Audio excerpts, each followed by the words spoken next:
Sasquatch and Holler.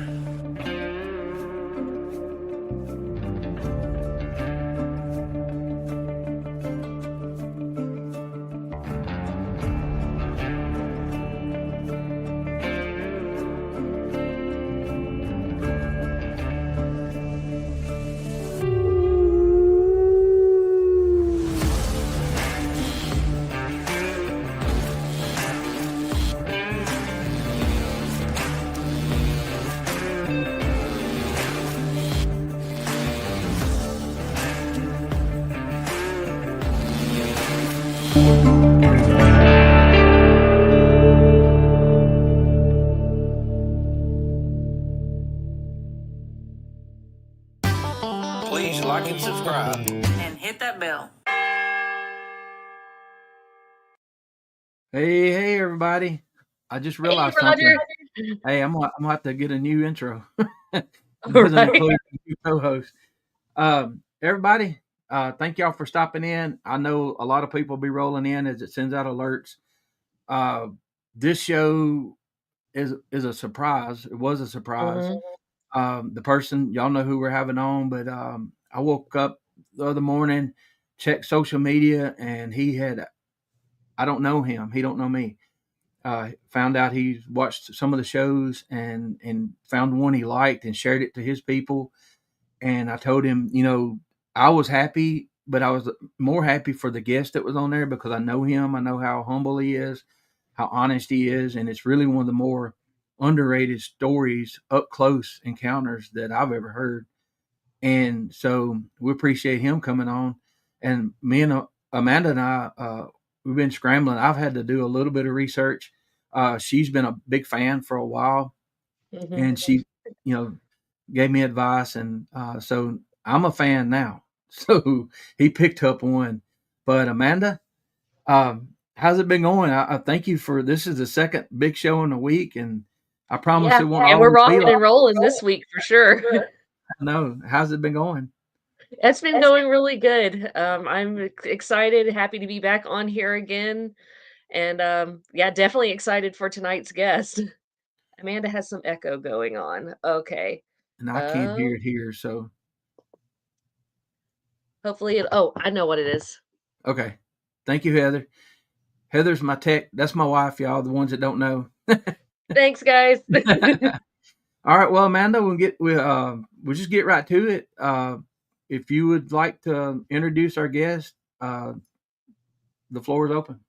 Alrighty, well, to somebody who doesn't really need an introduction in the cryptid world, but to those who don't know, I'm going to invite Vic from Dogman Encounters Radio podcast onto the show. He's graciously accepted Roger's offer to come and be on the show tonight, so let's bring him on. Hey, Vic. Come on, guys. You guys need to stop with all those accolades and really nice things you're saying about me. You're going to make me nervous if you're not careful. Hey, we're from the South. It's just what we do around here. That's right.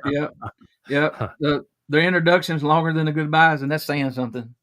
Well, I don't know. Some of our goodbyes can be pretty long, like last week or earlier this week, I should say.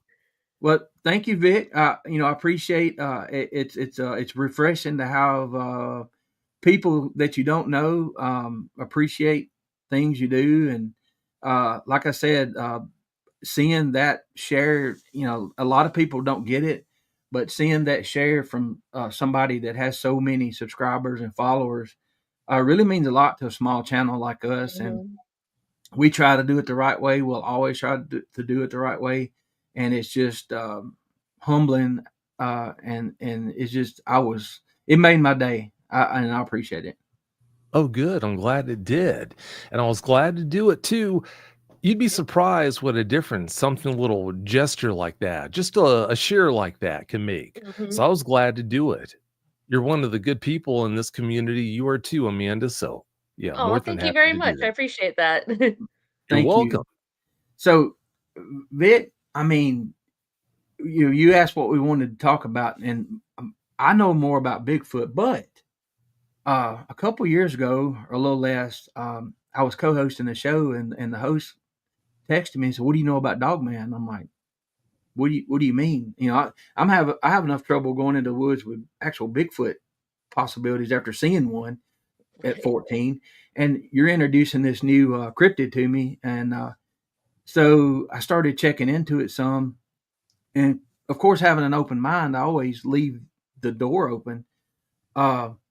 And I had no idea that there was another group of researchers and people and experiencers that dig into this subject. And little did I know, some people I knew actually did that too. I didn't know. Of course, I'm new meeting everybody. I didn't know Kunbo and a lot of those guys had that experience also. And so now sitting here, let's say 2 years later, I'm pretty much at 99% that these things exist. It How did it hit your radar? I mean, was Bigfoot first like it was for most of us, or did it come along at the same time? Oh no, Bigfoot definitely was first. The way it all played out was back in 2007.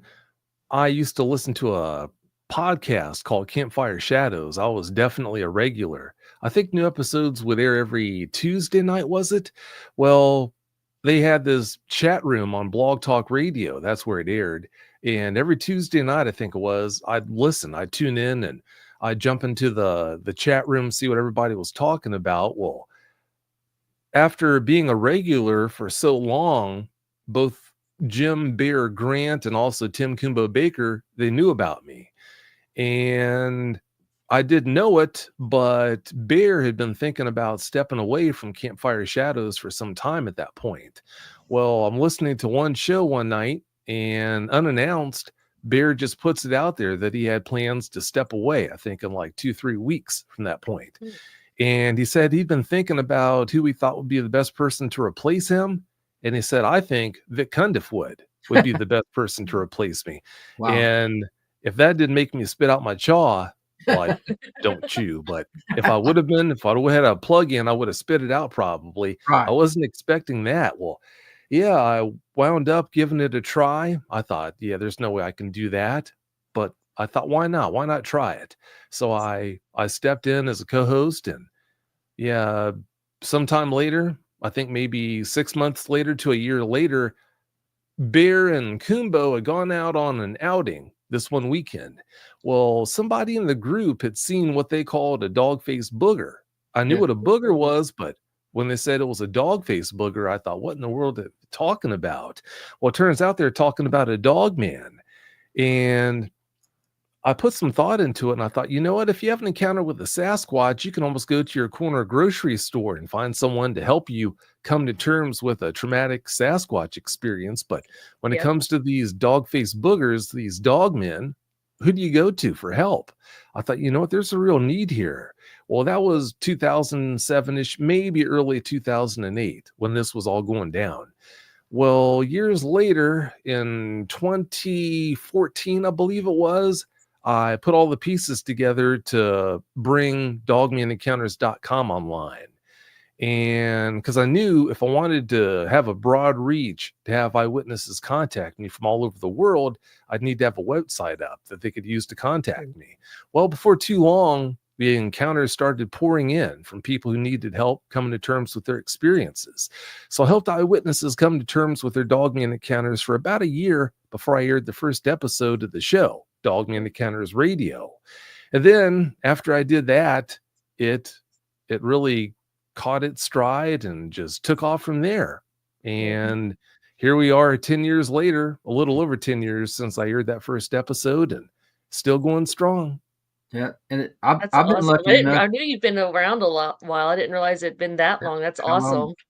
And I've been lucky enough to hear that story from Kumbo firsthand. And it's chilling, actually. I think if I remember correctly, the photos that were taken, the dog-faced booger was leaning up against a tree right at his tent, and he didn't know it was there. He knew something was there, but if that's the same story. But so when these with Bigfoot stories that you get and I get, you can pretty much know where they may come from in the country. So the Dogman encounter stories, are they isolated to one area or certain places? We know LBL. We've been there. We've had things happen in LBL. We know researchers that go there all the time because I'm 2.5 hours from the southern entrance to the park. So, it's not really that far from me. It's far enough away, I'm glad, but I can go if I want to. But is there a concentration of these things? Is there a similarity between these places, or how does that work? Well, you can find a dogman anywhere, basically. They're all over. There are hot spots, but yeah, I mean, they're really all over. Over the years, I've spoken with dogman eyewitnesses from every continent except Antarctica. I mean, they are all over the place. That's literally So, identical to Bigfoot encounters. You hear from people literally just what you said, but they're on every continent except Antarctica. So that's fascinating. It's in the same wheelhouse there. oh, sure, yeah, definitely.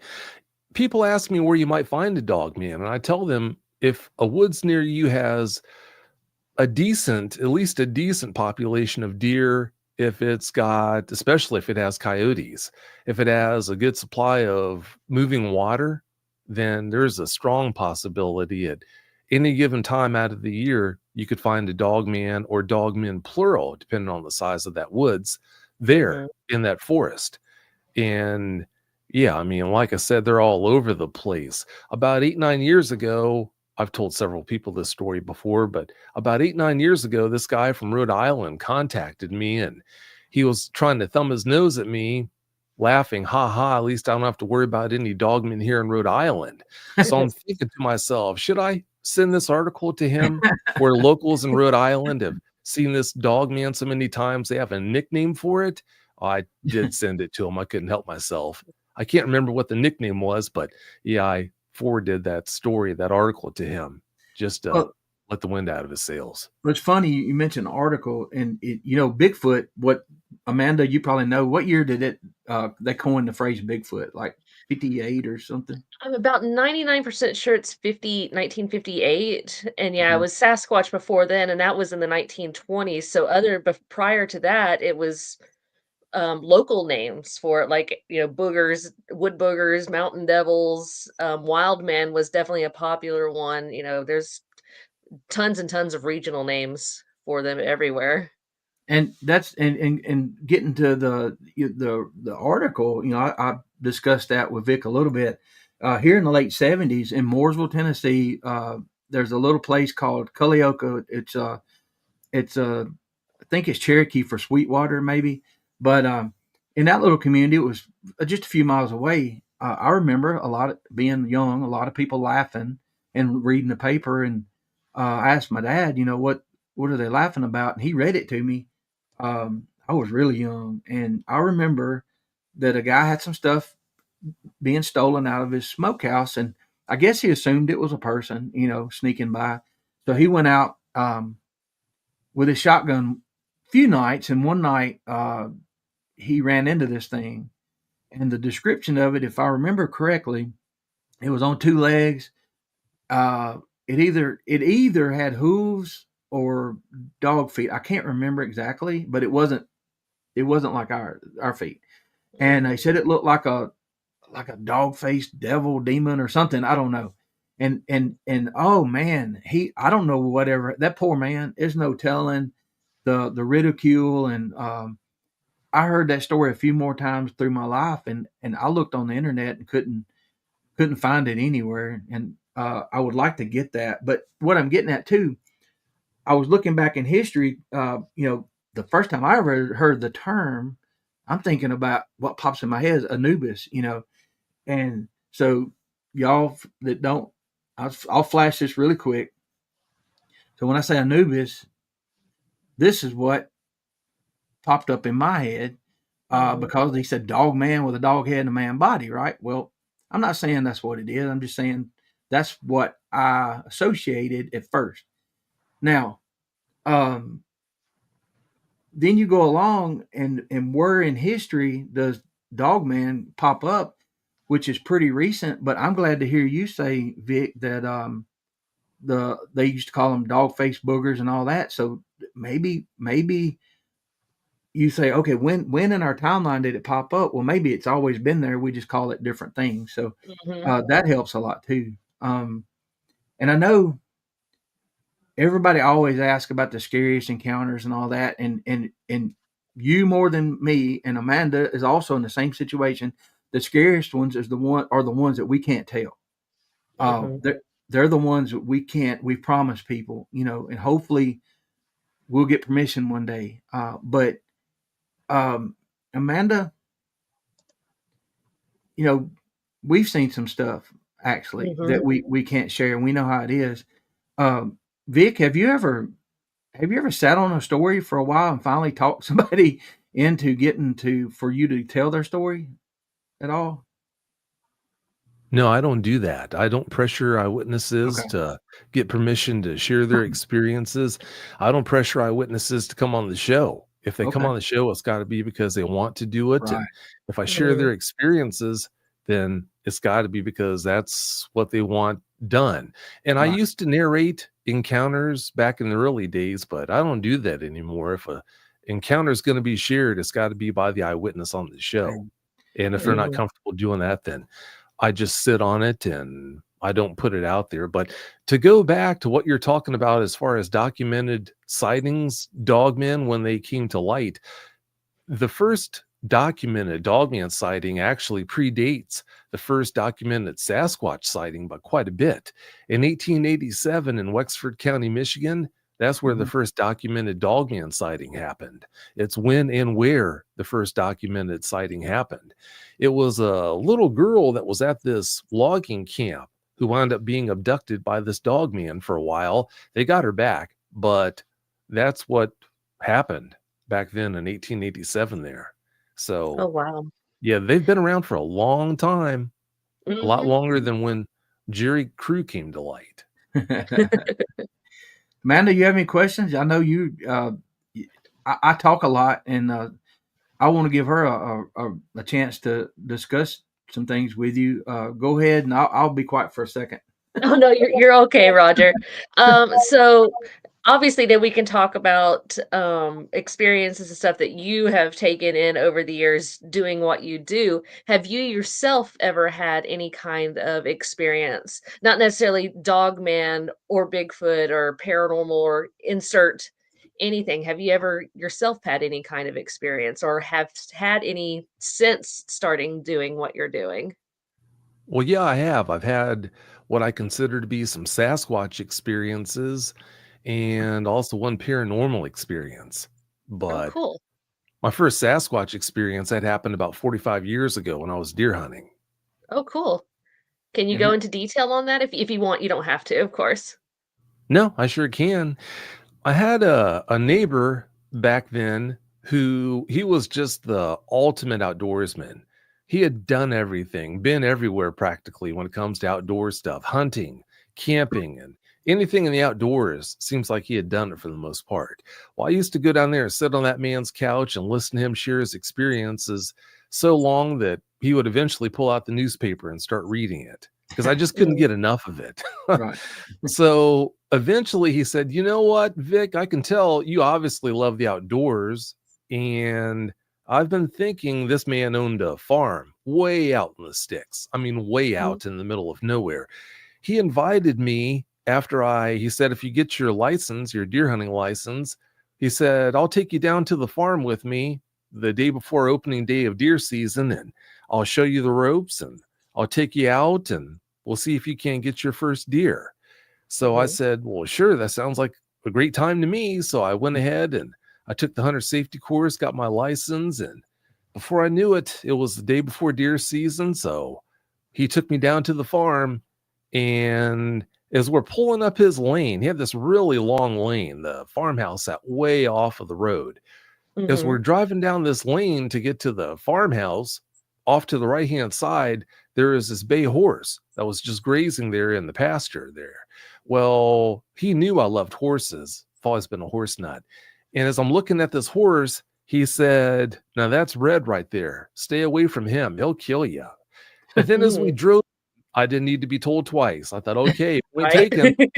Yeah, I like living too much to risk having something like that happen. So as we're driving a little bit longer, there's another bay that's on the right side of the horse. I'm sorry, on the right side of the lane.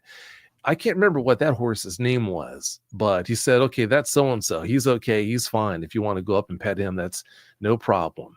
So, okay, point taken. So we just kept on going, and finally we got to the house, and we took the stuff out and went in and got settled, and he was giving me more points about what to do the following morning. And the next morning came, and when it did, I headed downstairs for breakfast, and we had breakfast and everything, got dressed, and then we started heading out. We headed out the back door and across this clearing, and then it wasn't too long before we headed into the woods.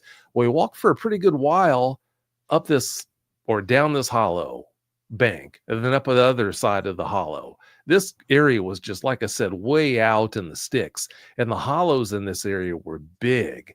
Well, we would go down one slope, up another slope, and just crossing hollow after hollow. And finally we got to the spot where he said, all right, this is your spot. And of course it's before dark. I'm sorry, it's before dawn. He says, all right, here's your spot. You're going to set up here and you're going to stay here all day. He said, I'm going to be hunting a couple of ridges over, and right before dark, I'll come in and I'll get you on the way into the farmhouse. I said, okay, that sounds like a plan. He said, remember everything I told you and you'll do just fine. So I said, sure enough, I'll do that. So he took off, and after he struck off, he just disappeared into the darkness and everything. And I'm running everything through my head that he was trying to go over with me. And I sat there for a little while, and before too long, the sun started coming up. So I'm taking a look around, and this is big country. I mean, the slope on this hollow that I was set up on, I was about halfway down the slope of the hollow. That slope from top to bottom, not elevation, but if you walk from the top of that slope down to the bottom, it had to be over 150 feet. It was a big hollow. So I'm just set up there, no sudden movements. I'm just taking everything in, just scanning left or right, taking it all in. Nothing was moving. There wasn't anything going on. Well, eventually, a little time after noon, might have been 12:30-ish, I guess, maybe. It's been a long time, so it's hard to remember for sure. Understand completely. Yeah, definitely. All of a sudden, I hear this really loud horse blow. Now, I'm sure we have a lot of horse people listening to the show tonight, but we probably have a lot of people listening too who don't know much at all about horses. What you need to understand, if you don't know anything about horses, or if you don't know much about horses, is the surprising fact that a horse cannot breathe through its mouth. A horse can only breathe through its nostrils, through its nose. Well, because of that, that's why, if you ever notice, horses are really particular about their nostrils. They're always snorting for a reason. If you could only breathe through your nose, you'd do the best you could too to keep it clear. Right. Well, every once in a while, when a horse gets one crossways up there, instead of snorting, they'll do what's called a blow, where they just will forcefully empty their lungs. They'll fill their lungs and then forcefully empty them. And if you're not expecting that, and you're standing close to a horse that does a full blow, it'll scare you out of your boots. So, I mean, if you think about it, because of their lung volume, you just can't reproduce that as a person. I'm a big guy. There aren't very many people bigger than I am, but I can't come close to reproducing what it sounds like to do a horse blow. Well, I've been sitting there all morning, nothing going on. Everything's just bored out of my mind. Well, all of a sudden, just maybe 15, 20 feet or so behind me, I hear this loud horse blow that it almost scared me out of my skin practically. In the volume of the lungs that did that blow, there's no way I could come close to reproducing what I heard. I mean, the lungs that belonged to the creature that did that blow must have been 1,000 pounds or more. So when I'm trying to process, I instantly went there. I thought, oh no, Red followed me. Red's behind me. He's going to get me now. And then logic set in, and I'm looking at that slope. It's way too steep for any horse to even think about trying to navigate. And also, there's about a foot of tree trash all over the slope too. I would have heard a horse coming miles away practically. So it couldn't have been a horse. So right about then, I hear this really loud whinny. I'm thinking, what in the world's going on here? So I slowly look around this oak tree to, I think it was the left first, and I didn't see anything. So I thought, wow, what in the world's going on? So I leaned the other way to look around it the other way, didn't see anything. If a horse would have been back there, I would have seen it. There wasn't any place for it to hide. Nothing. Didn't see a thing. So I'm just sitting there trying to process all this.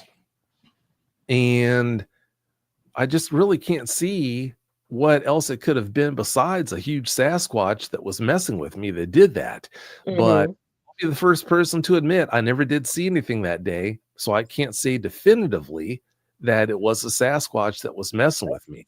It's just circumstance that makes me think that it makes sense. Absolutely.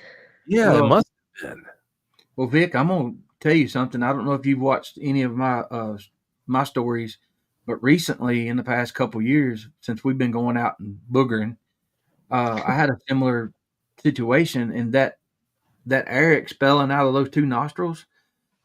When you can tell that something's at least 1,000 pounds just from the air that it's expelling, it's huge.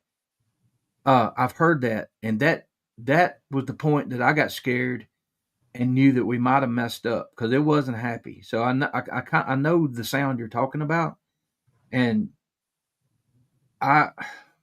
it's hard to explain to people when you say that. When you hear big animals make noises, it's hard to explain. You can feel or judge the size of it just based off of the sound that it makes. Yeah, I've worked with horses a lot as a veterinary assistant, so I've heard a lot of them. They said, the size of that animal and also the sounds that it makes too. If it's agitated, if it's angry, if it's just like humph, or like you said, just clearing its nose out or whatever. So yeah, I can relate to both of those. But the thing is, when you hear it, you know it's a horse. When it's something you don't know what it is when it's, when it raises alarm.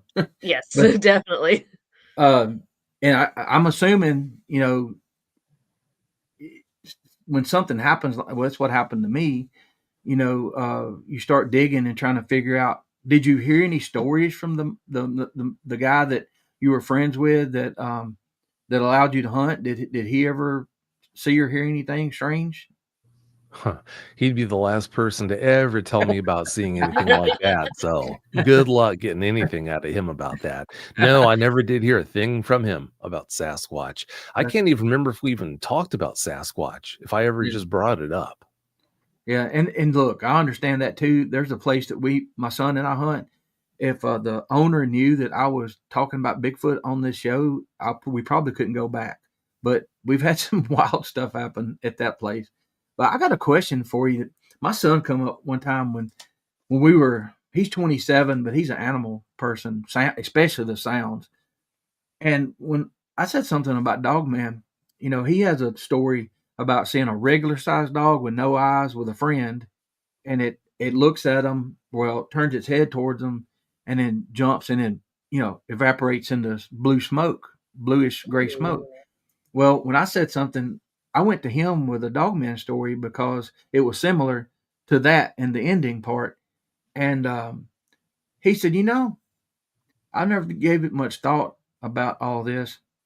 He said, I'm wondering if anybody's ever seen Dogman puppies.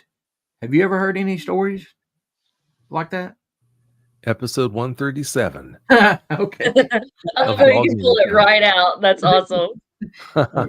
Yes, I have. More than one time I've heard about people seeing Dogman pups. Okay. So then that tends to tell us that they're, some people say they're created, and it could be, now keeping an open mind, it could be like Bigfoot, where I think there's different types of Bigfoot and they're all maybe capable of different things. But like, you hear the stories where people think that the Dogmen were created by powers that be. And I even started watching a movie last night called Dog Soldiers or whatever. I didn't get to finish it, but that's the thing about this. You hear these things, and just hearing that somebody has seen the dog pups or whatever makes me feel a little better. I don't know why, but rather than some creature that was created and turned loose on us, a few decades ago. Well, don't be so sure that both aren't the case. Exactly. That's what. There's a lot of exactly. I feel the same way when it comes to Bigfoot and other cryptids. We got a question in the chat. It says, are they aggressive too, or are they playful like young Bigfoot are reported to be? I guess they're talking about the puppies. The pups, if anybody's mentioned that. If I remember correctly, one guy supposedly went to pick up a Dogman pup and it bit him. So apparently they are pretty aggressive and wild acting. Or can Well, it's be. not like they're not a wild animal or anything. Yeah, I don't know. I can't wrap my head around seeing something like that and then want to pet it, but yeah. That's wild. And Vic, the more I get into this, Amanda's been exposed to a lot of this longer than I have. Her and Ashley. I'm finding out every day about some of the subjects, the cryptid that they study, which is great because we can. The way I want to head with the show is every now and then, kind of include that and maybe get the tie-in or not with the Bigfoot world, but it's amazing. It's amazing some of the stuff that I've talked about in just the past 6 months that my 44-year-old or 34-year-old self would have been like, what? Because I wasn't ready for it. I believe we learn these things when we're ready. Hopefully, some people are not ready. They have some terrifying encounters, but I know there's how many, let's say, stories have you had where, like a percentage wise, quickly, that ended in an attack or even death? Is that low? Of course, if somebody's drag somebody off by one's dragged off by one, you may not know. You never hear that. Oh boy, you're gonna get me up on my soapbox now. We'll help you up. Come on. Yeah. Oh, I don't need any help getting on it. Yeah, that's when it comes to this topic. Yeah, it's like a go-to. Unfortunately, there is no lack anymore, it seems like, of podcasts who make up creepypasta stories about dogmen because fright sells. Yeah. It's well known that fright sells. Yeah. And what's more frightening when it comes to creepypasta than the idea of dogmen attacking and killing people? Well, because of that, that's like a go-to for a lot of podcasts. They'll make up these fake stories, make them as terrifying as possible about dangerous, deadly dogmen, put them out there and present them as being factual, which unfortunately some of the eyewitnesses I speak with who are really traumatized by their real dogman encounters they actually had, they turn this crap on, they listen to that garbage, take it for being real, and then now I've got to talk them off the ledge. Now they're even more out of sorts. So yeah, there's no love loss for people who put that stuff out there, presented as being true, when in fact it's just fiction. So yeah, that's a real sore spot for me. It really is. Tell us what you really think, Vic. We love it. Definitely. I got worked up there. I forgot what the question was. I don't remember either. Yeah, and look. I know what not to interrupt you, but I remember what it was. You're asking about attacks and deaths from dogmen. Yeah, my main point that I got away from there, my main point on that is, over the years, since 2007, I've spoken with thousands upon thousands of dogman eyewitnesses. For a long time now, I don't bat an eye if I have 3 or 4 brand new dogman eyewitnesses contact me in one day who I've never heard from before. Some days when it gets really crazy around here, I've had 7, 8 brand new Dogman eyewitnesses contact me I've never heard from before in one day. So you can imagine since 2007 how many eyewitnesses I've spoken with. Right. Well, I guess around maybe 3,000, 4,000 or so over the years I've been doing this. Wow. Well, the grand total of credible eyewitnesses I've ever spoken with who've told me about being intentionally harmed by the dogman or dogmen they've encountered is a whopping, are you ready for it? 7, 8, maybe 9. So out of 4,000 accounts, Right. 7, 8, maybe 9 credible eyewitnesses have ever told me about being intentionally harmed by the dogman they've encountered. So that right there, the significance of that cannot be ignored. If the question is, what kind of danger do these guys pose to us, to people who are in the woods? Well, those numbers right there, those figures say it all. They say it all. What That's I'm very getting at is, interesting and cool. if you Keep took going. Sorry, I was just getting excited. if you took 3,000 to 4,000 people who have had direct interactions with horses and asked them, okay, how many of you have ever been intentionally harmed by any of the horses that you've interacted with? You know, the number of yeses would be in the hundreds, talking about being bitten, kicked, stomped, run over, you name it, knocked down. Well, if you swap out horses for camels, goats, pigs, cattle, whatever animal you want to name, dogs, house cats, if you took a party of 3,000, 4,000 and asked them that question, the number would still be in the hundreds of yeses. So what does that tell us? That tells us, as hard as it is to accept, the fact what remains that if you have an encounter with a dogman, the numbers show you're less likely to be harmed than if you have an experience with any of the common animals we interact with every day and take for granted being in existence. People, they jump onto all this nonsense because of so many shows putting out fake dogman attacks, presenting them as being real. They jump on that. They cling to all that nonsense. And because of how frightening dogmen are to look at and to be around, they think, okay, well, dogmen must be out to rip you apart as soon as the opportunity presents itself. Well, if that was the case, then I wouldn't have spoken with more people than you could shake a stick at who are caught dead to rights by these guys in such compromising situations, but allowed to leave the experience without a single scratch. So those numbers, they tell me everything. Now, you'll have people say, well, Vic, you don't know because there are people who have been killed by these things. And if they've been killed, they can't come forward and share their experiences.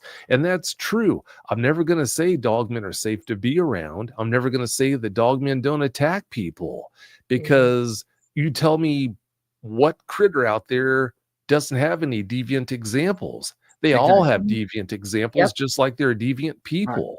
Right. So, of course, there are dogmen that are dangerous to be around, dogmen that will rip you apart as soon as the opportunity presents itself. But what matters is, are these guys wired by nature to rip you apart as soon as the opportunity presents itself? And clearly, the numbers tell me that they are not wired as a group to be that way. If you dangle a mouse in front of a house cat 6 inches off of the house cat's nose, it's going to go for the mouse every time because it's wired. Cats are wired to be that way. That's their true nature. That's what you would expect. You can do very minimal experiments and find that to be the truth. Well, I mean, when it comes to dogmen, the sample size that I have is huge, is enormous. If I was only going from limited experience with this, if I'd only used a sample size of maybe 10 people, I couldn't come to any concrete conclusions about what kind of danger these guys normally pose. Are they wired by nature to rip us apart as soon as the opportunity presents itself? But when you speak with 4,000 dogman eyewitnesses, that does give you the opportunity to come to very clear conclusions about what kind of a danger these guys pose because of how they have treated or haven't treated the 3,000 or 4,000 people you've spoken with who have interacted with them.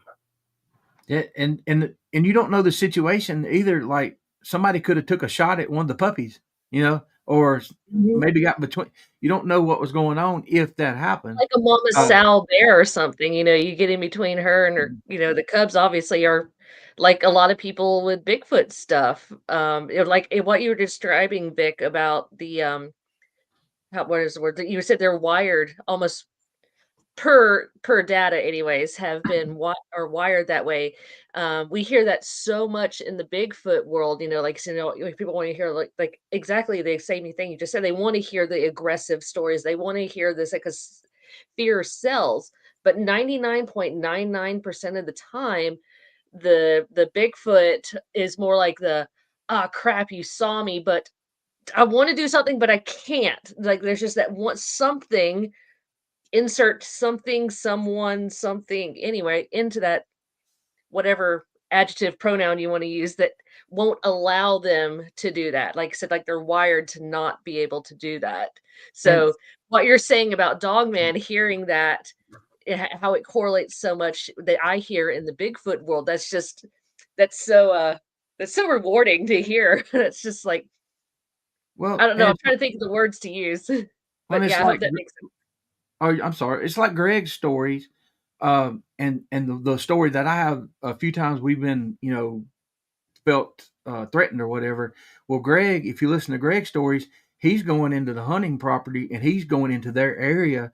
And for years, he thinks they were trying to run him away. And Mhm. he made peace by accident by, doing some stuff one time. And since then, he's had, it's still scary, but he's had less aggressive behavior.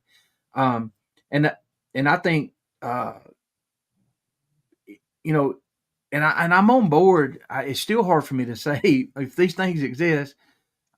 Maybe they just want to be left alone also, and we're the ones. I mean, I've gone to the LBL. Uh, I have a question from that too, Vic. So one night we were there, and Heather and my dog, we were in the tent, and something walked through, and everybody heard it. It wasn't trying to be quiet. It got within 3 feet of my face at the back of the tent. I'm on the air mattress at the back of the tent. It's got 3 feet or so from me, and I'm about 3 foot off the ground. I had a 28-inch air mattress, and I'm up on one elbow. And the breathing wasn't like any breathing. It's like a congested breathing. It wasn't a hog. I mean, I know what a hog sounds like. I don't know what a bear sounds like. But have you ever heard a description of somebody that got close, what the breathing sounds like? Oh, I have, but I've heard that so many times it really runs the gamut. It really does. But Okay. did the footfalls that you heard coming towards your tent or past the tent, I guess it stopped at your tent, come to think of it, but did they sound like thumps hitting the ground or did they sound more placed? It sounded more placed. Oh, And Gary Spikes, Billy Schilling was camping right beside me. He's in here. Neoma Finn was beside me, and Cam Buckner was on the other side of her, and he was knocked out. Wendell, Bigfoot 911, was down at the end. So, but the people at the fire, Gary said it wasn't trying to be quiet. It was like, "Hey, I'm here." It was stepping on things and breaking it like big stuff. And I felt like I was in this bag. I couldn't see nothing, and I could hear people at the fire. Get the thermal, get the thermal. What is that? And I'm like, and I'm right here. It's right beside me. And my Mhm. dog, she gives me a little bit of a growl, and I touch her to let her know I'm awake, and she stops. And Heather's like, "What is that?" And I'm like, "I do not know." And it's right there. I can't see it. And it That was vital so, force field it, between the 2 of you. yes, and it was such a bad situation that I didn't get scared to until 15 minutes after because it was happening right then. And so anyway, but yeah, I mean it sounded like it was like if I'd have been going through in the dark and picking my spots, and putting my foot down, but also it wasn't trying to be quiet. It was breaking stuff. So whether that was so Gary Spike says we know what it was, Roger. I I think I think he's alluding to Dogman, but I don't want to admit it. So anyway, but yeah, I would love to hear your uh, assessment of that situation. Well, you're going to find that normally Sasquatch will make more of a thump when they step. Yeah, But absolutely. I know that. then again, you're talking about big, heavy feet that cover a lot of ground. But Yes. dogmen, when they step, they don't have a hominid style leg structure. They've got a digitigrade style leg structure, which is more of a spring-like structure. We all know what a dog's back leg looks like. Because of that, walking bipedally on a leg that wasn't engineered to walk in a bipedal nature, they're not as deliberate, or I should say, they're a little more off balance than what a Sasquatch is going to be. So instead of hearing a thump when they step, normally you're going to hear a whoosh, whoosh as they place it. They have to be more particular about how it's placed down, whereas the Sasquatch can get by just slapping that bad boy down and Right. just keep on going because it's got such a steady base. The foot's so big, it's easy to balance. Right. So it sounds to me like it just might have been a dogman that came up, but I wasn't there to hear Right. exactly what you heard. So all I can do is guess that it was. I don't know for sure. Yeah, and it's I mean, I know there's a lot of people that's actually in this chat that heard the same thing, and I'm one because if of course I didn't see it, so I can't say 100%.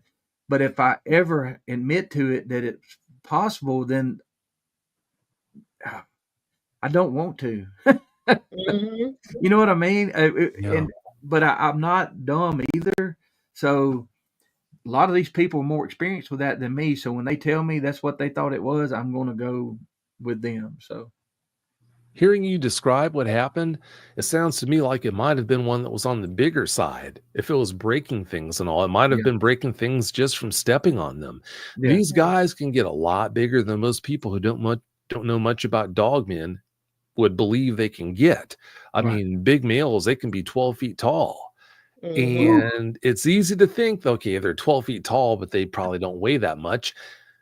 There is a scientific principle called square cube law. Understand the dogmen, they can be really, really muscular, really wide at the shoulder. A 12-footer, it could be 4 feet wide at the shoulders, possibly even tickling 5 feet wide at the shoulders. It's not going to be as robustly built as a Sasquatch, but it's going to be quite the specimen if it is a 12-footer. There's a scientific principle back to what I was touching on. It's called square cube law. And square cube law states that if you double the size of any given object, as long as you keep that object proportional in size when you upsize it, if you double the size of that object, the weight of that object is going to increase by a factor of 8. To explain it, to break it down better in a way that's easier to understand, if you took a 1 foot by 1 foot by 1 foot cube that weighs, it's made out of something that makes it weigh, say, 100 pounds. Well, if you wanted to upsize this cube to being 2 feet tall, well, you could use 1 foot by 1 foot by 1 foot blocks to make a 2 foot tall structure that's 2 feet tall, 2 feet wide, 2 feet front to back. If you think about it, to make a structure like that out of 1 foot by 1 foot by 1 foot cubes, how many would it take to do that? Well, you'd have to make that structure 2 of those cubes wide. If it's 2 feet wide, it's going to take 2 of those 1 foot by 1 foot by 1 foot blocks side by side to make the structure. And then you have to have another 2 behind that. So there's a total of 4 on the ground on the first layer. Right. And then you stack another layer of 4 blocks on top of that. So what do you have? You've got 8 blocks that are 1 foot by 1 foot by 1 foot to make a 2 foot tall structure that's 2 feet wide and 2 feet front to back.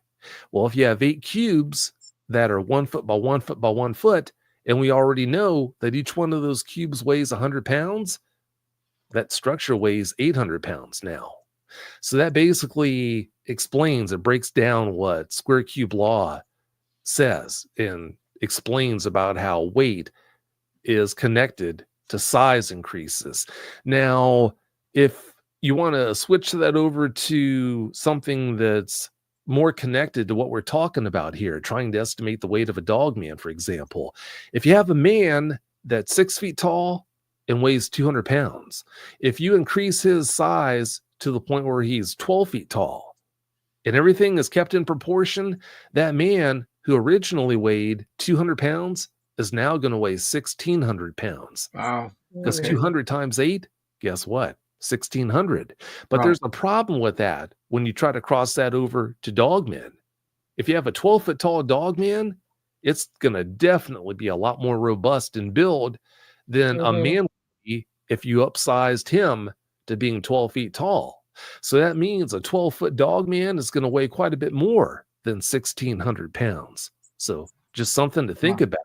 And now, the one that you heard, these guys, I mean, a 12-footer can have a footprint, a round canid style footprint on the ground that's bigger than a dinner plate.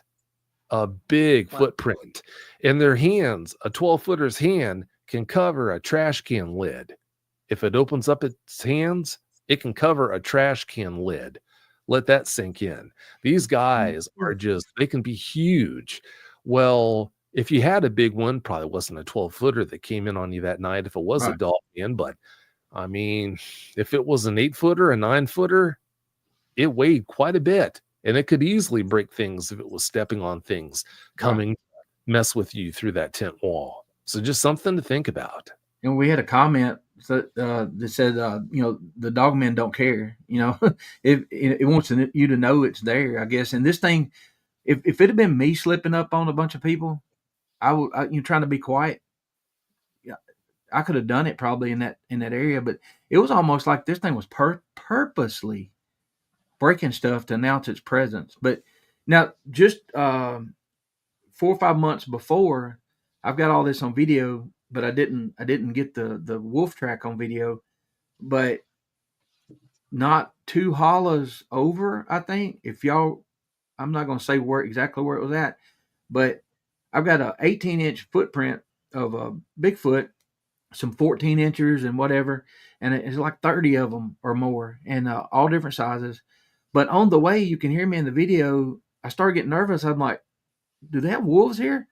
And Vic, Amanda, this thing was this big around. Now, I understand that in the mud, it's gonna look like a little bigger. I've hunted all my life. I understand that. But the thing about it was, if you picture a wolf track way bigger than it's supposed to be, and then take an appendage and run it off about 5 to 6 inches off the back of it, and it's rounded on the back.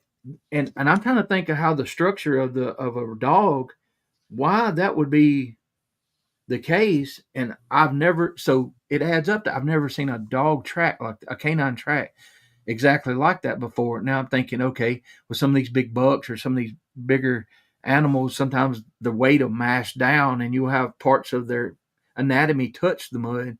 But I couldn't understand what I was seeing. So by the time I got to the Bigfoot tracks, I was already scared out of my wits because I'm in the LBL. And with all the scary stories, Vic, that you talk about that we hear, I'd almost talked myself into leaving pretty quickly. But I don't blame you there. Yeah. Jumping off of that subject there, so I was telling Roger earlier, and I'll tell everybody and you too, Vic, I've had a family member who had a dogman experience, and I won't mention too much where and everything about it just for their privacy's sake.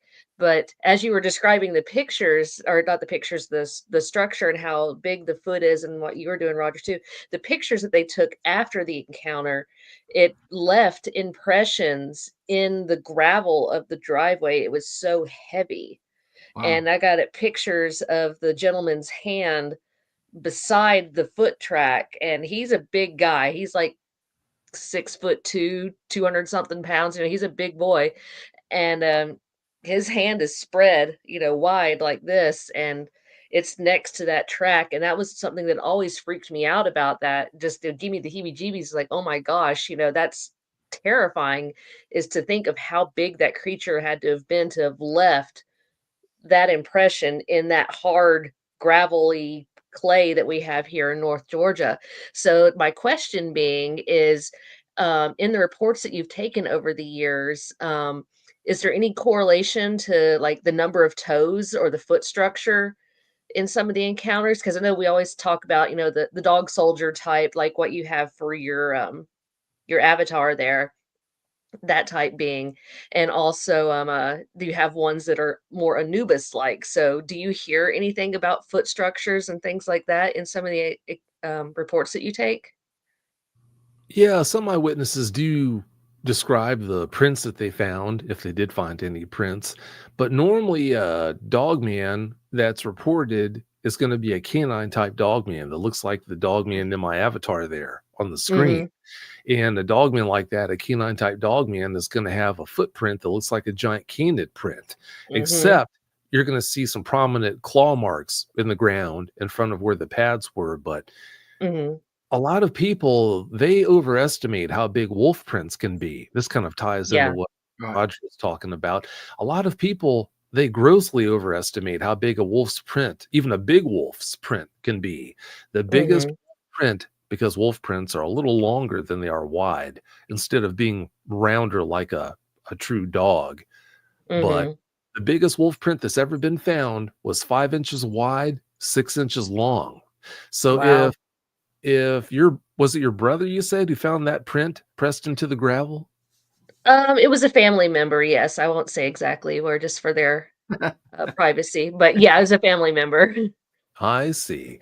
Well, if your family member found a print and he's 6'2" and he had his hand open like that next to the print, yeah, there is no wolf that's going to have a print that's going to leave a print even close to being as big as his outstretched palm like that. Yeah, and So, it was three-toed, so instead of four, which is very interesting. It was very canid in look, um, and but it was only three-toed, or maybe it was only three-toed that was left. Maybe the fourth didn't get on it, but it definitely had a solid shape into the three toes. So it was very, very intriguing. oh, I'm sure it was. And yeah, there are three-toed prints that are found. There are other prints. I think it's when you're talking about a type 3, though, prints that Mhm. are found that are more of a hominid style print, but they have three toes frequently. Sometimes they have five toes, but Mhm. I don't know what's behind that. Why some have three toes, some have five toes, but that's just one of the many things we're never going to have an answer for, probably. But yeah, it really runs the gamut as far as what kind of prints you're going to find. Now, there are Mhm. people too who will say, but a type 3 isn't a dog man. But that's really just tomato, because there are Mhm. people, mostly in the South, who consider a dog man to be a type 3. In other words, something that looks like a Sasquatch that has claws on the tips of his fingers, and every tooth in its head is sharp and it's got a muzzle Mhm. on it. We don't know what a type 3 is. All I can tell you is what a type 3 isn't. They're not a type of canid because they have hominid style legs. So you might Hmm. think, okay, well, people are right when they call them type 3 Sasquatch. Well, no, that's wrong. And the Mhm. reason why is every tooth in their head is sharp. Sasquatch don't have sharp teeth at every position in their mouths. Some have Mhm. sharp canines, upper and lower Mhm. canines. Some don't. Some have teeth that are like ours, no pronounced canines. But never will you find a Sasquatch that has every tooth in its head being sharp. So that right there is an anatomical feature that it just rules out the possibility of a type 3 being a kind of Sasquatch. Also, Mhm. with the claws on their fingertips, every Sasquatch that's ever been reported has always had fingernails, not claws. Mhm. And that's not With an nails, adaptation yeah. where you might just have a baby that's born with claws instead of fingernails. That's just not going to happen. That is not an adaptation that Right. is ever going to happen because it's such a big change. Claws are bone anchored, fingernails are not. That Mhm. represents a total change in the structure of the nails or the claws, I guess you could say. So Mhm. back to the point, I can't tell you what a type 3 is. All I can do is tell you what it isn't. But yeah, I mean, when it comes to the prints that these guys leave, whether you're talking about a canine type or a type 3, there are a lot of different prints that you might find, different looks. That's really neat. That's good to hear, because we hear the same thing in the Bigfoot world as well, that, we get reports of 3, 4, 5, even six-toed footprint casts that people have seen all the time. So it's really cool. Again, like we talked earlier, that there's a lot of the correlations there in And the Bigfoot and Dogman stuff. I remember somebody that has a big podcast, Bigfoot podcast, found some tracks on their land, and he's like, "Hey, I need a favor. Look at this and tell me what you see." Because the fact is, if you have a podcast and you find stuff, people are like, "Yeah, okay, you made that up." Well, I was fortunate enough to get to see pretty quickly this really, really good mud prints or whatever. And everybody else is looking at mid-tarsal break and this and whatever. And what stood out to me was I texted back. I said, "That thing has toenails." They're like, "What?" I'm like, "It don't have claws. It don't have," and the feet, which I have never, me personally, have never seen tracks fresh like that that had toenails. You could see in the impression the toenails were a little longer and they were exactly where they would have been, and they mashed down as toenails, like the claws, like on a mountain lion, or like pencils, if they're out, and then the canines, what that is. And seeing that one detail for this person, they went and casted these tracks, and now he's comfortable showing them because he can go back and say, "Look, there's this, this, this, and this." Also, this shows how legit it is, because who would think to put toenail? You know what I mean? And it wasn't like it was like huge toenails. Just it was just a hint on each toe, just about. And I thought that was impressive. But we can learn. There's so much to learn, Vic. Yeah, I mean, I know I'm glad we have people like you that's putting this together, because I know in 50 years, when it's like we have to relearn everything as a society. We know something. I've talked about this before. It gets covered up in sand, then we relearn it, and for whatever reason. But having all that out there for researchers to go back to is really a good thing. So I'm glad you're doing it, because I don't want to dig into the Dogman no more than I have to. But yeah, it's definitely nice having somebody to carry that mantle and to do what you do to help the witnesses in their after their encounters, to find that comfort in somebody who will listen, because it being, as myself, have been on the other side of the table there to take in reports from people and see and hear firsthand, they're reliving that moment in that. And so it's good to have somebody who's taking an interest in the Dogman stuff, because it's so obscure, and thanks to you and many others, it's also bringing it into the forefront to allow more people to feel comfortable enough to come forward with those stories and those experiences, so that way us researchers can get more information about it. And I have a question. So in some of your older episodes where you did things, have you ever, and I'm sure you have, but I don't know if you've published it. Have you ever got samples of audio, or like sounds or screams or anything like that that's supposed to be Dogman? Oh yeah, I've gotten several over the years, and people ask me where they can find any examples. There's one example I have posted on the website.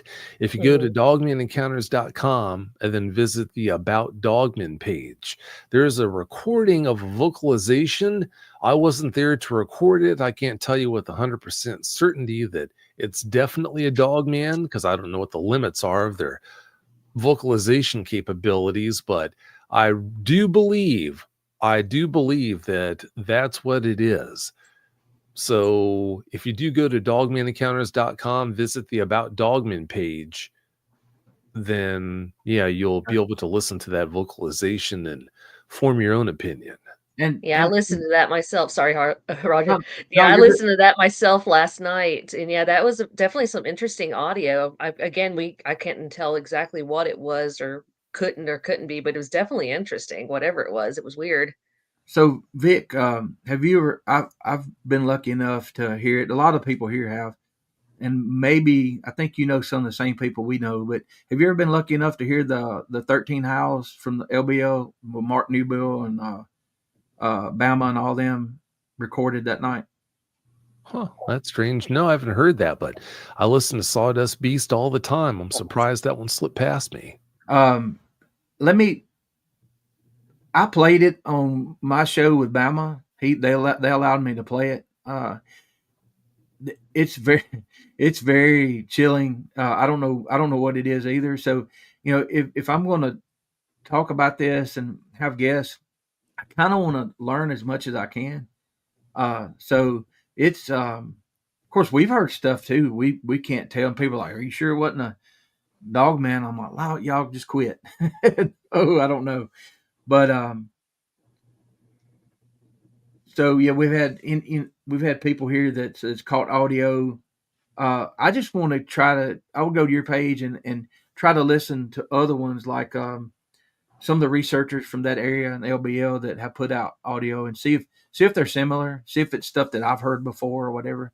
So thank you for pointing us in that direction.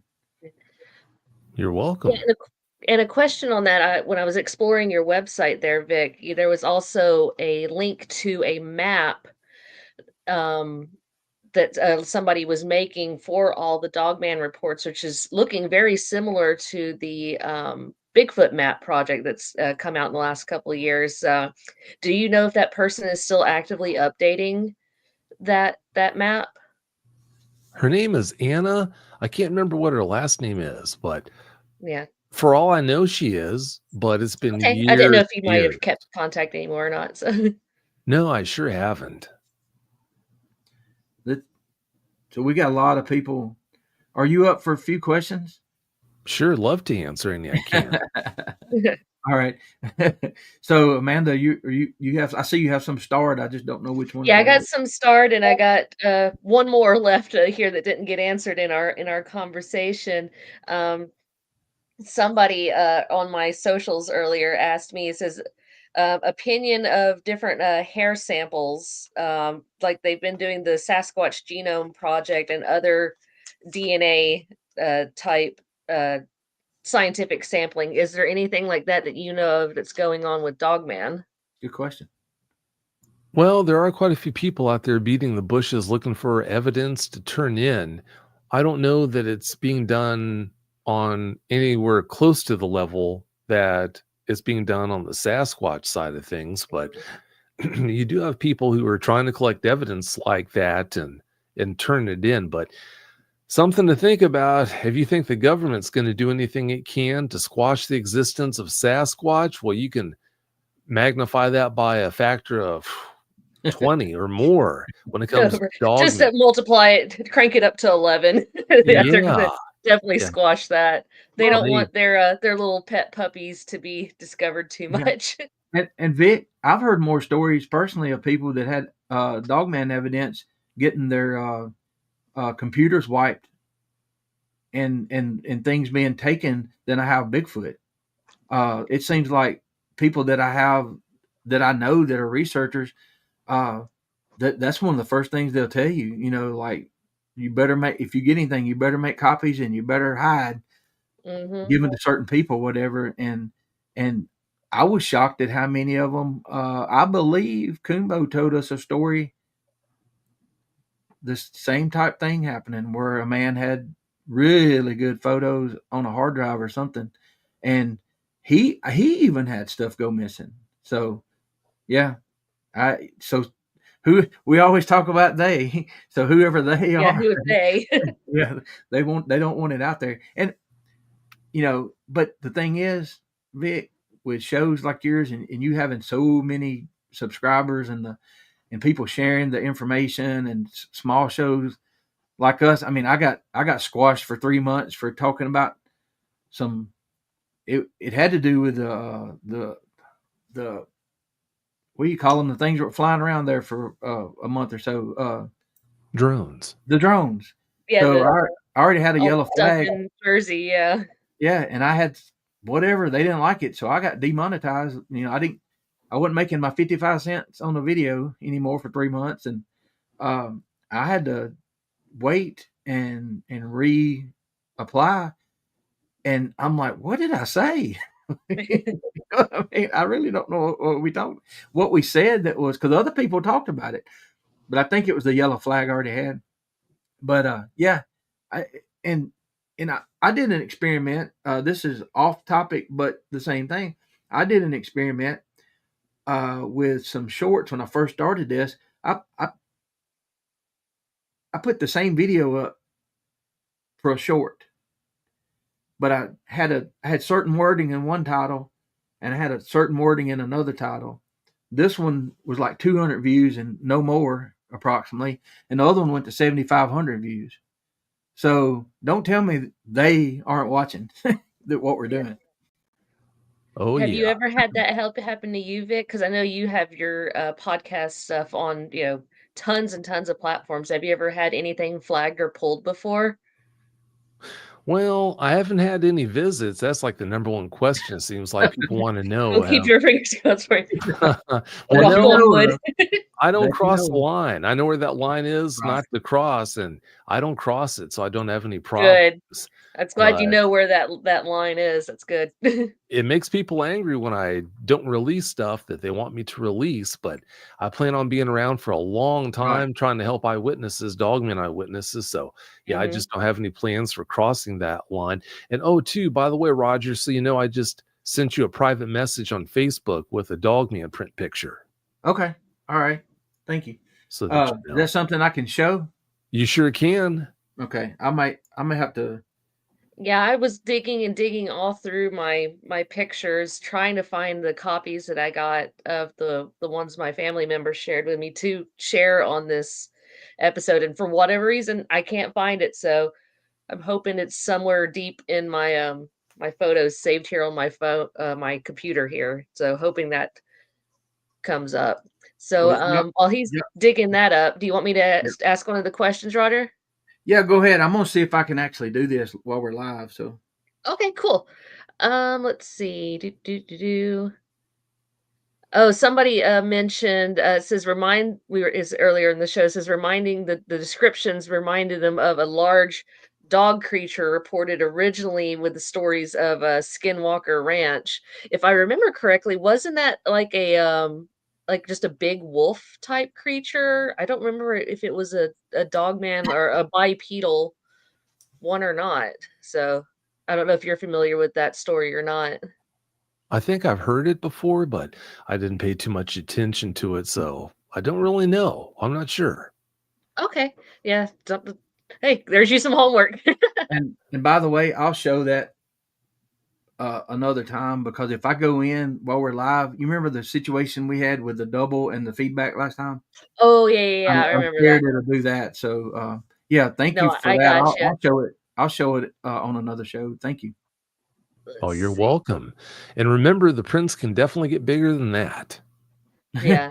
That's Yeah, pretty here's a big. That's- question. What percentage of people think that Dogman is more than flesh and blood? I'm digging into some woo stuff here. Well, I don't really pay too much attention to what people think about these guys. I just try to keep up with all the Dogman eyewitnesses who contact me who need help. But as far as my opinion on are they flesh and blood, or are they from the ether? Are they supernatural beings? If you do what I do for a long time, the way I have, it's only natural. You bounce back and forth from at one moment being convinced these guys must be flesh and blood, and then the next moment, after talking with so many credible eyewitnesses who reported seeing them do things that point soundly towards them being supernatural beings with the accompanying supernatural abilities, you just bounce back and forth. Who's to say that you don't have some over here that are supernatural in origin, whereas you've got others over here that are just flesh and blood? You might have both things going on at the same time. It's really hard to say. Right. Couldn't have said it better myself. That's awesome. Yeah. That's exactly what I think. And not just Dogman or Bigfoot, but all cryptids involved. Here's a question that might get him in trouble. Red Dirt Uh-oh. Cryptid said, Vic, who's your favorite cryptid researcher? Oh, boy. Oh, no, I'm not going to get into that.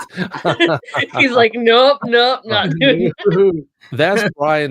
That's Brian Tyrrell right there. He's causing trouble. He's a troublemaker. You got to watch out for Brian.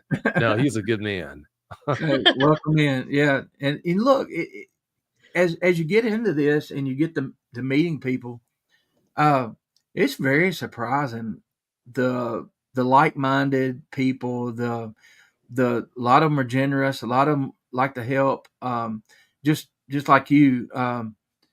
Uh, you made a fan out of me because, like I said, you didn't have to do that. And I was more proud for Kevin because Kevin sat on this story for years, and he found out I was talking about Bigfoot, and he came to me. He said, "Did I ever tell you about the one I saw?"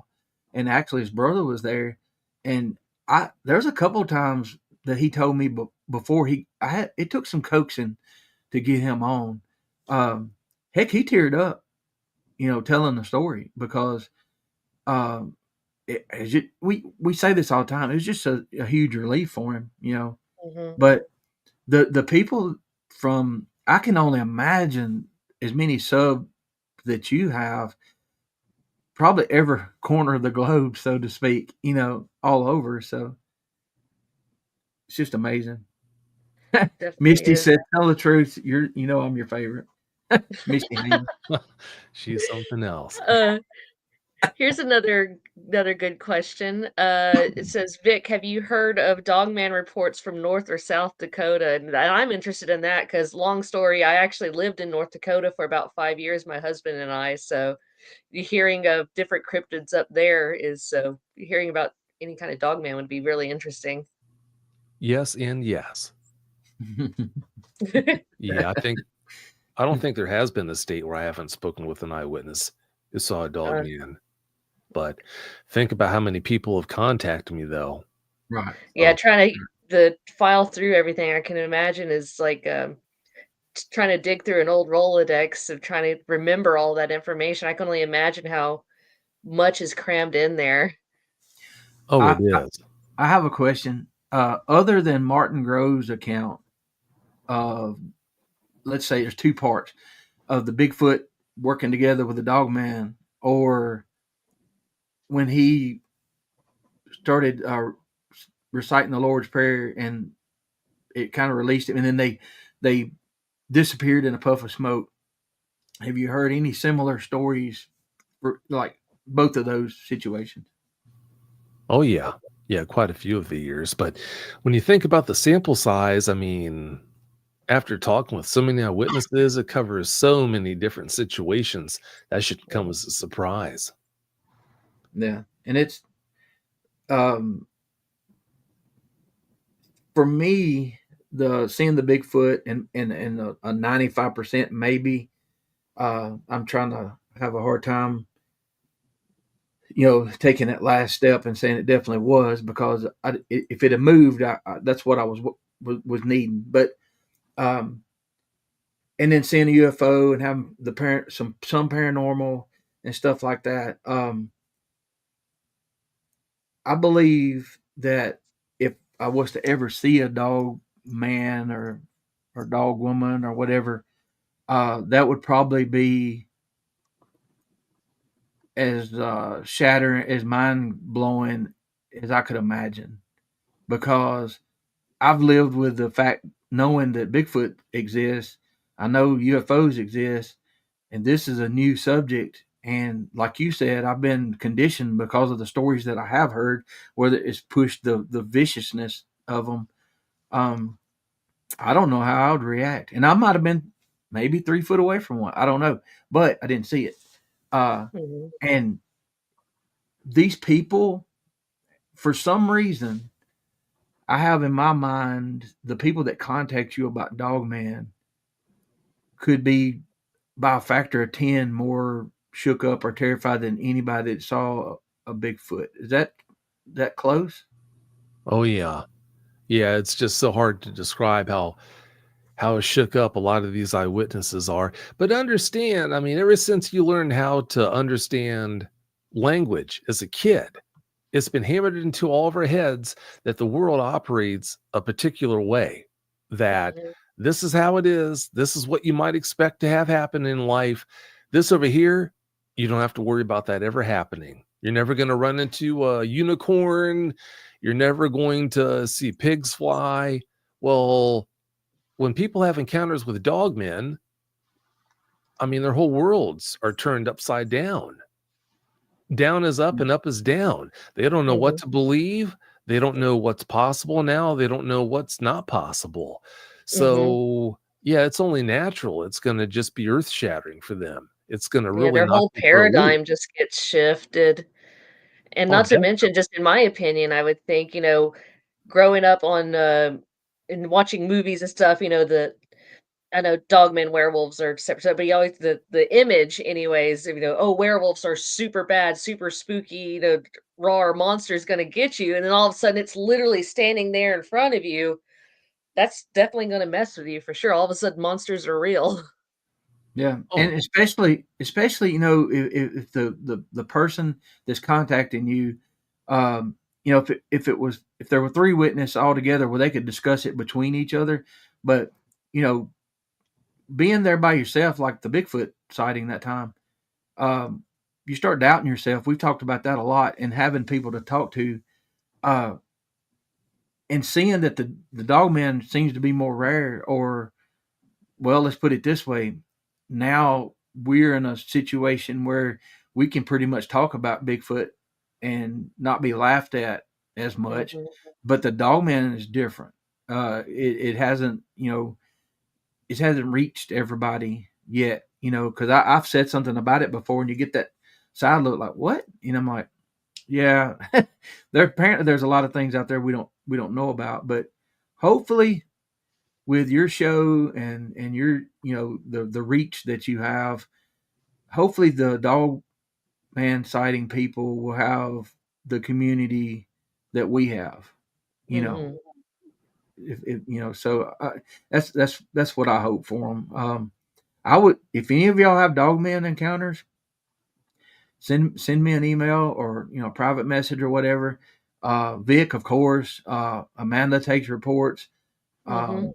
I don't get many of those because we're Bigfoot mainly. But when I started this, I wanted to learn about it all. So, and this is part of it. So, yeah, just I'll definitely be listening to more of your stuff, Vic. I appreciate everything. You'll really enjoy it, Roger. It's definitely eye-opening and definitely opens up a whole nother cryptid world into your paradigm there. Yeah, So, and look, as scary as that is, just thinking about these things and watching videos and listening to stories, seeing one is why I don't.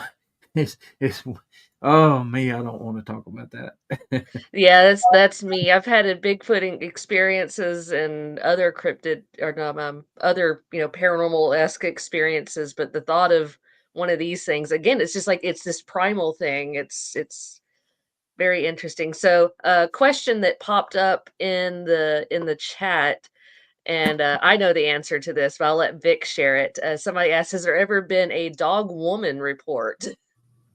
oh, yeah, there have been plenty. On the show, there have been several episodes where the eyewitness came on and talked about seeing a dog woman. So I can't remember Mhm. which episode numbers, but it wasn't all that long ago when we had somebody come on and talk about that. I can tell you that we had a guest, come to think of it, named Kim, who came on and she talked about this female dog woman that she called Ember.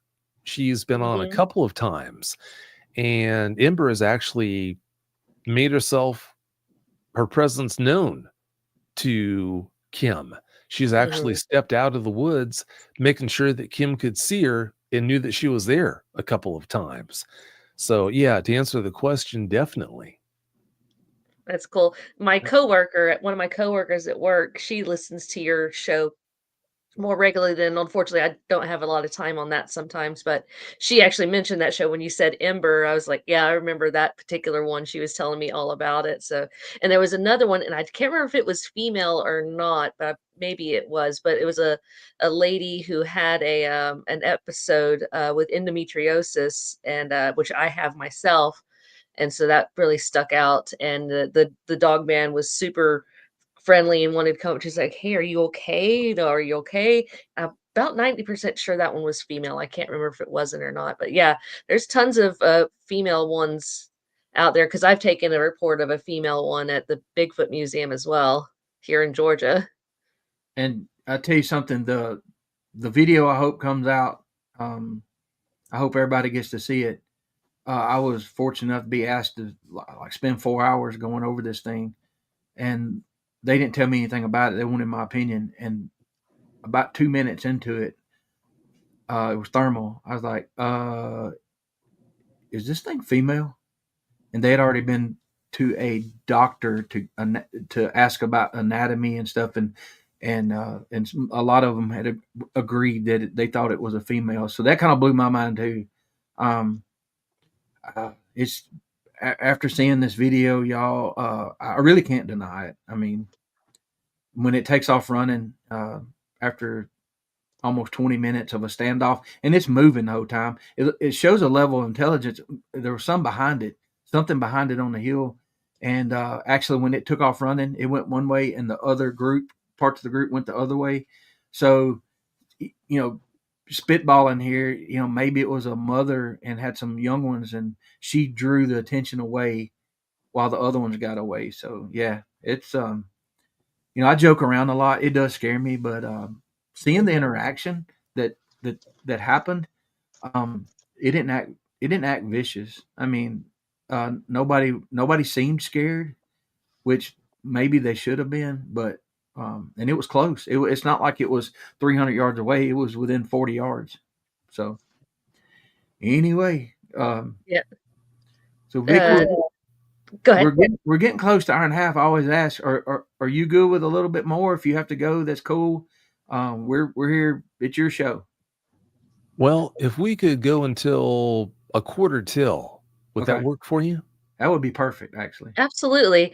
Yeah, there's a few more questions here that I starred, and if that's okay, I'll jump into those real quick. Have there been any reports of Dogman contorting their bodies similar to how Bigfoot is reported to? Think of like the spider crawl, for example. So I thought that was a good question. Yeah, that's a really good question. No, I've never heard a single case of a dogman contorting itself like that. They do drop down on all fours regularly, but as far as contorting their bodies, no, I've never heard of one doing that. And Amanda, after interviewing Ernie a few nights ago or last week, a lot of people talk about that spider crawl, but with your experience you had and his hunting experience, just putting 2 and 2 together, that might be a hunting tactic. It could very well be. Because yours was behind a log and his was behind a fallen tree, and the other part of the party were, dealing with the deer on the other side of the outcropping. So I've heard about the spider crawl and stuff like that, and that makes total sense to me, to get as low as you can, especially the way they're built. But anyway, yeah, there's been a lot of good questions. I know I've missed some, and y'all, we read the comments. Y'all know I'm trying to keep up with them, y'all. I promise. We got Vic here. We're trying to pick his brain, and we appreciate the questions. We're doing better this time because of how we're doing, and Amanda's keeping up with it. So, and the comments, we appreciate every single one of them. Absolutely, yes. Thank you, everyone, for the engagement. This question, it says, do you think Dogman travel with more than one, similar to boogers or Bigfoot? It's been reported from credible eyewitnesses where they reported seeing more than one dogman together, but I think that's definitely the exception and not the norm. And I'll tell you why. Sasquatch are obviously omnivores. They can eat whatever. They can have meat. They can rely on vegetation, fruits. Well, that is a lot more forgiving than if you're an obligate carnivore, the way that dogmen are. Dogmen obviously can only eat meat. Sure, they might be able to have an odd fruit or something like that if they're lacking in whatever nutrients, I guess. But no, they make a living, obviously, by eating meat. Look at their dentition. Look at their teeth. That tells us everything that we need to know about their diets. Well, because of that, like any other large, huge predator, in order to make a living out there in the woods, they're going to have to move almost constantly to avoid depleting all the resources in any given area, making it sterile so that they can't come back to it. So with that in mind, to keep that from happening, they just have to move. If you had more than one dog man in any given area, that's just going to exacerbate that problem. So that's why I'm saying it just would not make sense for them to make a habit out of coming together and hanging out in numbers. Sure, it's been reported, but like I said, I think that's the exception for the aforementioned reasons. Just think about the daily caloric requirement of something that's 1,500 pounds, maybe 2,000 pounds, that's an obligate carnivore. It's going to be ridiculous. Right. So it just makes sense it would be that way. Well, with That the makes a Bigfoot, lot of sense. it does, because with the Bigfoot, that was one of my questions I had getting into this was how can something that big, and then somebody, I don't remember who it was, they're like, well, bulls get that big. I'm like, so yeah, but Bigfoot, I'll just assume they were straight carnivores. I'm like, no, there's several reports. I know personally, one guy said when he first saw it, it was digging in the dirt, digging up. He thought maybe it was grubs or digging something up, and eating whatever was in the dirt. And then people talking about, like Kevin, the encounter that you shared. He was talking about the square teeth and everything, but just bigger than ours. Him being that close to me, and to me, him being that close and getting that detail for me personally, and telling me what the teeth look like, Vic, just like you said, it tells you a lot about that animal. So I'm thinking, oh, well, maybe they do eat plants and stuff that have protein and that, like berries. So that would make more sense that the environment here could sustain a few. So that took all of those questions, and I sat them to the side because, well, for some reason I assumed maybe because all these crazy movies that I grew up watching, that they ate meat and only meat. So. And especially here, as you know, Roger, here in the Southeast, our deer population is a lot bigger, and they've reintroduced coyotes down here. And then we also have a overabundance of wild hogs now. So, I mean, there's starting to be a lot more, available meat for something of that size. So that would make a lot of sense. There So you go, Vic. That's the picture he sent me. Oh, wow. Okay. Thank you, Vic. You're welcome. Everybody see that? Okay. And keep in mind, they can get a lot bigger than that. That's a big that lighter. A little bit bigger. That's really cool. Yeah. There's another question that popped up. They were asking about bone popping or creaking, popping with any of their movement. I can't find the comment now. I had it pulled up a second ago. Yeah, that's commonly reported amongst eyewitnesses, where when a dogman moves from quadrupedal stance posture up to a bipedal posture, there's this real loud knuckle popping, knuckle cracking sound.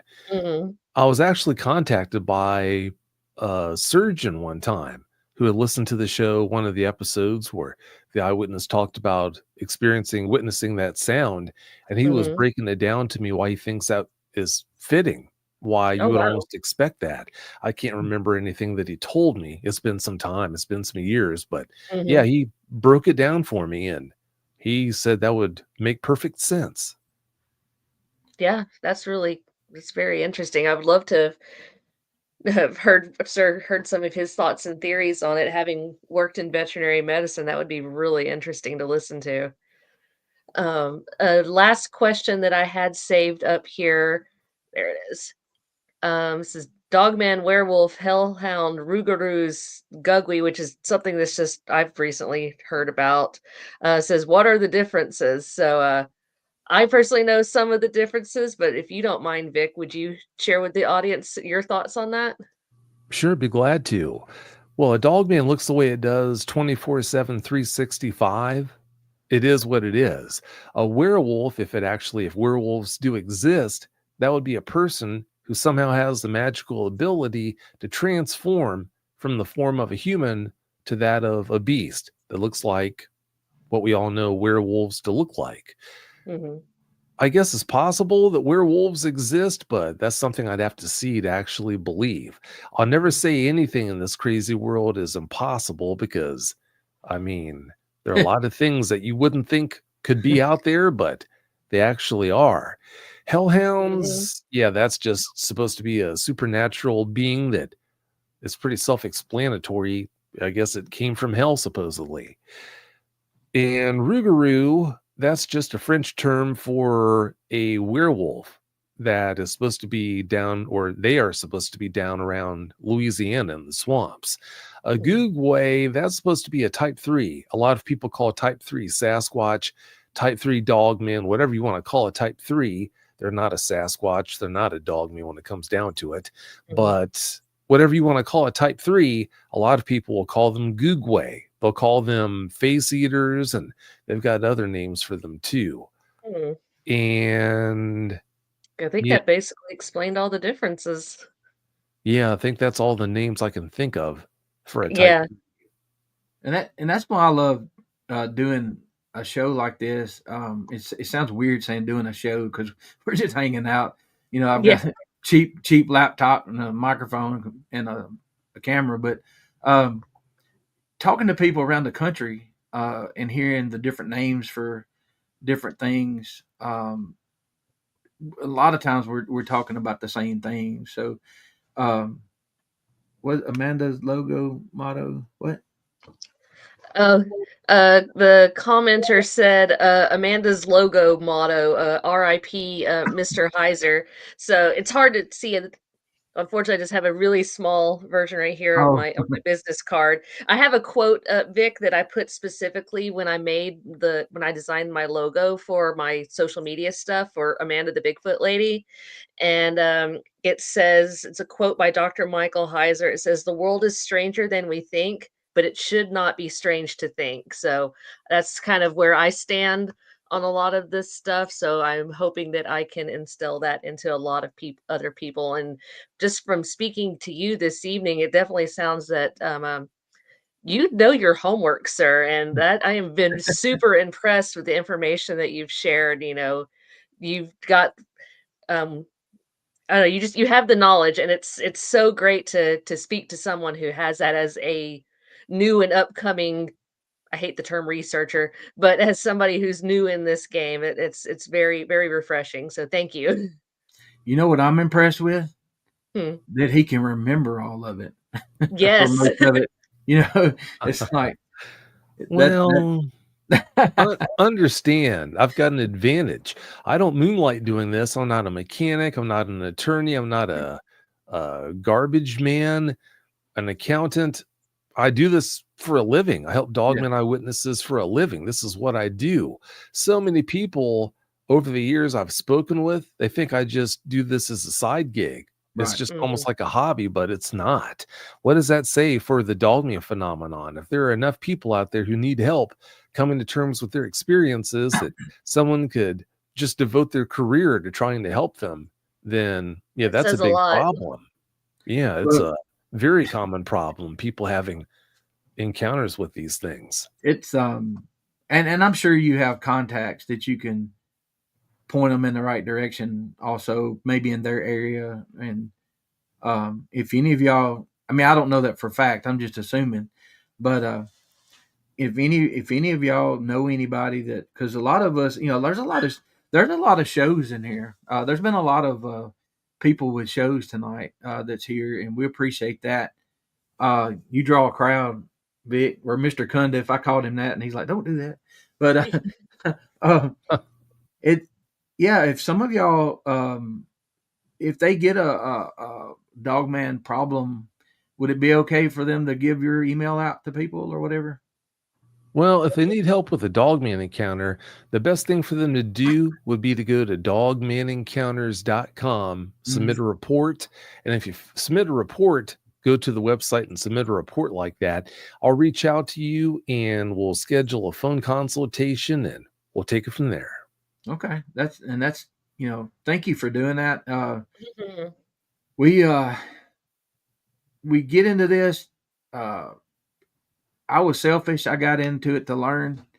I started the show to learn, I wanted to ask the question, and I'm sure it's happened to you too. But we joke about this all the time. We figure we're part therapist also, Yes. and we say that all the time. But it people need somebody to talk to about these things, and it's just it's a it was a pleasant surprise, and I feel for people when they have issues. Like PJ's in here from Arkansas. They live with Bigfoot right around the house. Greg lives with Bigfoot right around the house. A lot of these people do. Flat Rock, if he was in here, and I'm sure there's some others, and some of them places I've been to and found the evidence, really close. Marks on the door, footprints within a few hundred yards, a few hundred yards from the house. But I don't feel like you could go to a psychiatrist or something and talk about this without or I would be scared to. So I guess we need some shirts talking about we're the therapist for Bigfoot or whatever. Yeah, it's That was a long rant. I'm sorry.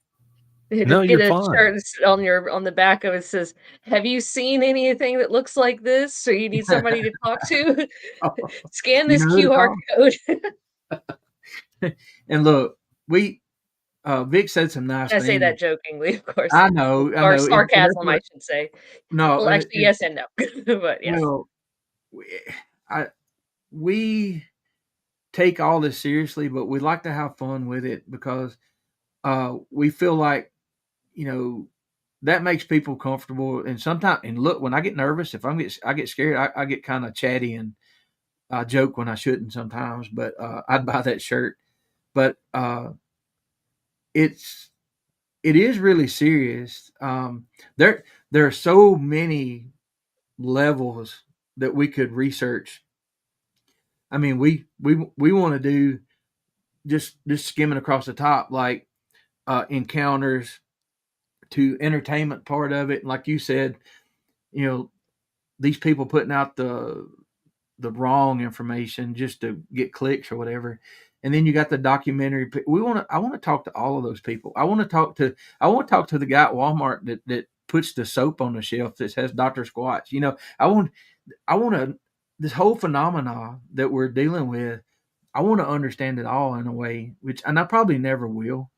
But the more you all try to understand, Roger, the more questions, more stuff you're not going to understand is going to keep popping up. Trust me. Yeah. Well, this has been awesome. It always goes too quick. I'm going to say thank you, Vic. Anything you want to leave us with to the audience? Any parting words? Well, the only thing I want to say is, unfortunately, when it comes to Dogman, one of the reasons why it's so hard for eyewitnesses to deal with experiences with these guys is because it's the perfect storm.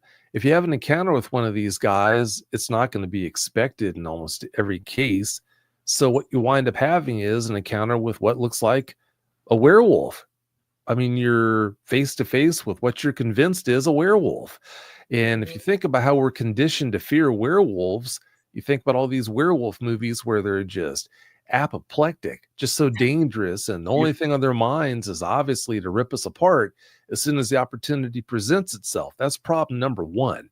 Problem number two is these guys, they are masters at pushing our buttons. They know exactly what they need to do to make the encounter that much more frightening than it already would be. So it's just like the perfect storm. It's no wonder these eyewitnesses have so much trouble coming to terms with their experiences. If anyone listening has had an encounter with one of these things, just know that you're not alone. So many more people have had encounters with these things than you'd ever believe. You probably know people who have had encounters with these things, but you don't know it because they've kept it to themselves for obvious reasons. So yeah, there is help out there, and please don't lose sight of the fact that it's not just you who's ever had an experience like this. Well, that I guess we can leave it right there. And thank you once again for your generosity, and come. Look, I don't care who it is. When I ask somebody to do the show and they say yes, I'm like a little kid. Now when I've got Amanda, I'm like, Amanda, Vic said yes. She's like, oh my God, I'm a big fan. So we try to fight through that, but it just means we're excited to get the names on here that people know, and I'm kind of getting exposed real time to your way of thinking, and it's kind of a way to get to know you, and for the audience to get to know you, and it's great. I love the technology nowadays that we can do this, and I just, from me and Amanda both, just thank you so much. I really appreciate you. Yes, Oh, sir. Thank you so much for taking the time out of your evening to sit with our little bitty show here and the people in the comments section and share your knowledge with us. It's very much appreciated.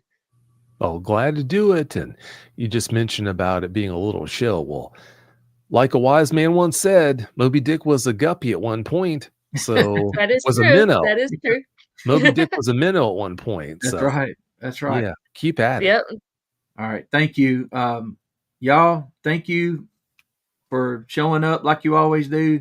It always surprises me when more than 5 people come in to listen to me ramble. Amanda's, of course, she's been added officially as a co-host. Her friend Ashley is, what do we call her? She's a research consultant. So Yep. I had visions on where this show was going. I couldn't do it by myself. So we're building a team. We've got Heather and Peyton, Amanda and Ashley, and all of y'all are part of the team also. I mean, hmm believe it or not. So Amanda, anything before we go? Not that I could think of. Vic, All right. is there any things you would like to plug with anybody Yeah. before we close out? Well, sure. I have 3 podcasts that I produce. Of course, we've been talking about Dogman Encounters. You can find that on YouTube. The best way to listen to Dogman Encounters or any of my shows would be using your favorite podcast app, though. But Mhm. yeah, you can find all of my shows on all the podcast apps out there, and also iHeartRadio as well. Oh, cool. But I also, like I said, produce 2 Sasquatch podcasts. The newest one is called My Bigfoot Sighting. One of the things that makes My Bigfoot Sighting different is there's no host. I don't interview guests. It's just nothing but story time when the guests come on and they share their Sasquatch related sightings and experiences. You can listen to My Bigfoot Sighting on YouTube or using your favorite podcast app, like I said before. And then also there is Bigfoot Eyewitness Radio, which is only available in podcast format now. So yeah, you can just, again, go to your favorite podcast app and listen to Bigfoot Eyewitness that way. Bigfoot Eyewitness, I started airing weekly episodes of, I think it was back in 2016. So that's been going for almost 10 straight years now. Wow. Nice. But that's enough to keep you busy.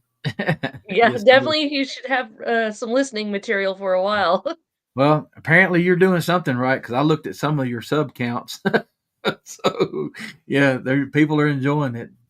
But that's thank you, Amanda, because I always forget that part. Like I wished I'd had it where it was scrolling across the bottom, but y'all Yeah, go check I them don't know out. how to do that on here. You'll have to teach me that, Roger. I will, and I know a lot of y'all have been listening to Vic for a long time, and some of you are just getting exposed, and I hope we did a small part to expose you to him too, because he's such a nice guy. So, but y'all, thank y'all, and I'm fixing to end this thing.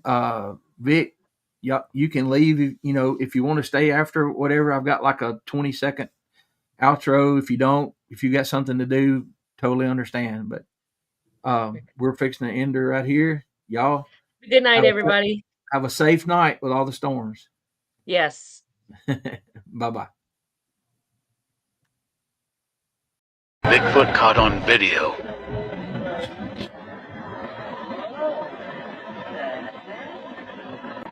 What the crap? What was that? Did you see that? Yes.